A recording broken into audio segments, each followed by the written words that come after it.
ଛଅଟି ବିଭାଗର 11ଟି ପ୍ରସ୍ତାବକୁ ଅନୁମୋଦନ।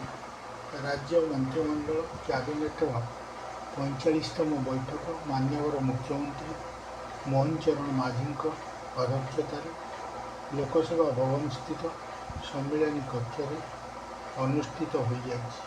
ବୈଠକ ପରେ ମୁଖ୍ୟ ଶାସନ ସଚିବ ଅନୁ ଗର୍ଗ କ୍ୟାବିନେଟ୍ ବୈଠକର ନିଷ୍ପତ୍ତି ସମ୍ପର୍କରେ ଗଣମାଧ୍ୟମକୁ ସୂଚନା ଦେଇଥିଲେ। ବୈଠକରେ 6ଟି ବିଭାଗର 11ଟି ପ୍ରସ୍ତାବକୁ ଆଲୋଚନା ପୂର୍ବକ ଅନୁମୋଦନ କରାଯାଇଛି। ଅର୍ଥ ବିଭାଗର 1, ଆଇନ ବିଭାଗର 1, ଅନୁସୂଚିତ ଜନଜାତି, ଅନୁସୂଚିତ ଜାତି ଉନ୍ନୟନ, ସଂଖ୍ୟାଲଘୁ ଓ ପଛୁଆବର୍ଗ କଲ୍ୟାଣ, SC/ST ବିଭାଗର 1, କୃଷି ଓ କୃଷକ ସଶକ୍ତିକରଣ ବିଭାଗର 1, ଗୃହ ନିର୍ମାଣ ଓ ନଗର ଉନ୍ନୟନ ବିଭାଗର 2ଟି ଓ ଜଳସମ୍ପଦ ବିଭାଗର ସର୍ବାଧିକ 5ଟି। ଏହିପରି ମୋଟ 6ଟି ବିଭାଗର 11ଟି ପ୍ରସ୍ତାବ ରାଜ୍ୟ କ୍ୟାବିନେଟ୍ ବୈଠକରେ ଆଲୋଚନା ପୂର୍ବକ ଅନୁମୋଦନ କରାଯାଇଛି।